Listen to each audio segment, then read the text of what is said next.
Receive this beautiful lesson as written by Maria Popova in her book, The Universe in Verse, from the chapter entitled Flowers and the Birth of Ecology.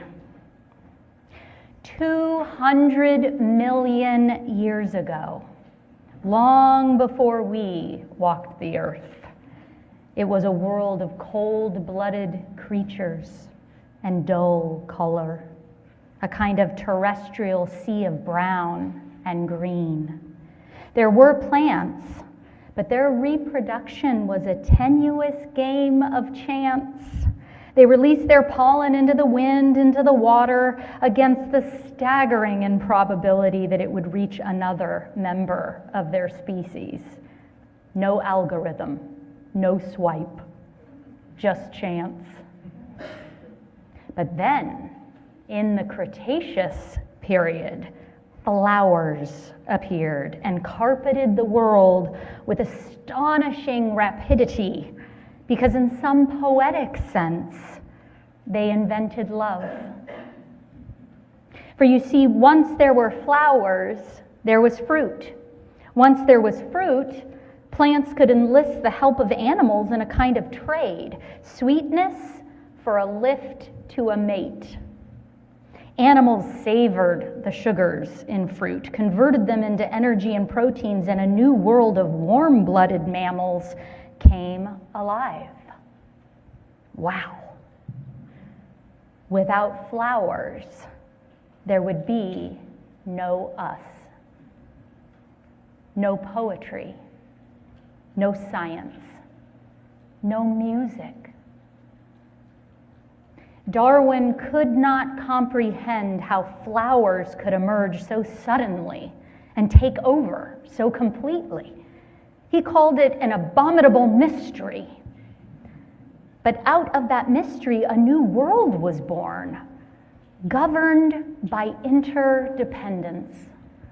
And suddenly the flower emerges not as this pretty object to be admired, but as this ravishing system of aliveness, a kind of silent symphony of interconnected resilience.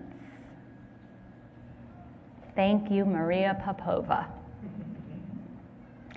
We began our church year with a water communion worship service that some of you might remember. We did this in September. This is one of those worship services that bring us all together, and we ask everyone to bring water with them from some special or sacred place, or even from their faucets at home. And we co-mingle these waters in that big glass water communion bowl that I place on the altar.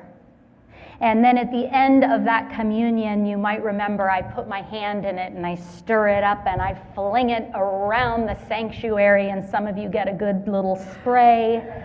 I move it around this place and bless us, those who were with us then in that moment, you, now, and all whom had come before, and all who had yet to come. Now we stand at another threshold as we shift into a different community rhythm this summer.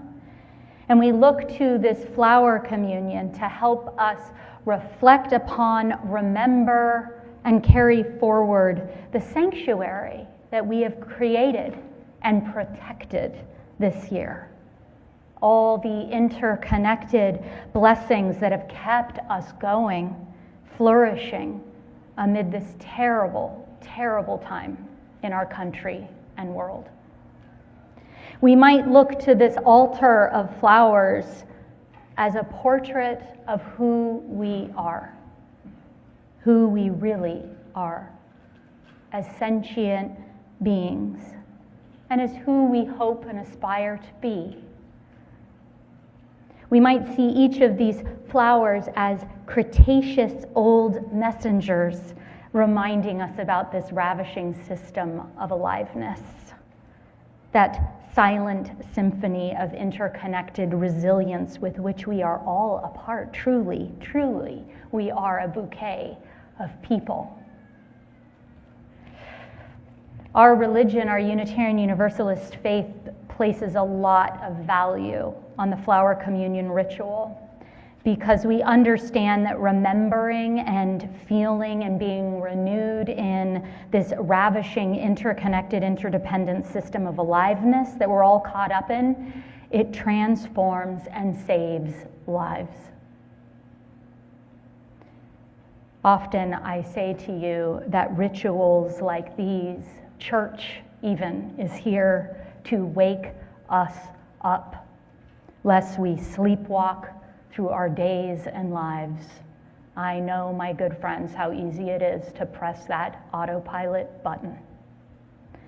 My sense is that you are here, you come to this church to be roused in some way, to deepen spiritually, whether you call it that or not, to cultivate meaning in a secular world whose deepest longing really is to keep us sleepy and shallow. To partake in rituals such as the one we are about to, where I ask you to attune yourselves to the energy of this ravishing system of aliveness and connection, and to do something with it. My God, it matters in days such as these. My God. And I'm so glad that you are here for this. And I feel hope at seeing all of you gathered here today, gathering week after week, seeking for awakening in some way. You could have made a different decision this morning. You didn't. Thank you. To prepare for this ritual, I want you to consider the long lineage of each of these flowers and all that it took for them to come to bloom at this particular time, in this particular year. Consider the lives of their ancient pollinators, the winds that blew their seeds from far to near and near to far, the soil, the rains, the trees, the animals, the bones, the hands. Each flower holds a story, a mysterious multitude of lives making possible each individual stemmed life. Each of them with their stories informed by other stories and lives and lives and stories and on. It seems to me that each of these flowers are really no different than us. Am I right? What a thing. This ravishing system of life. What a thing.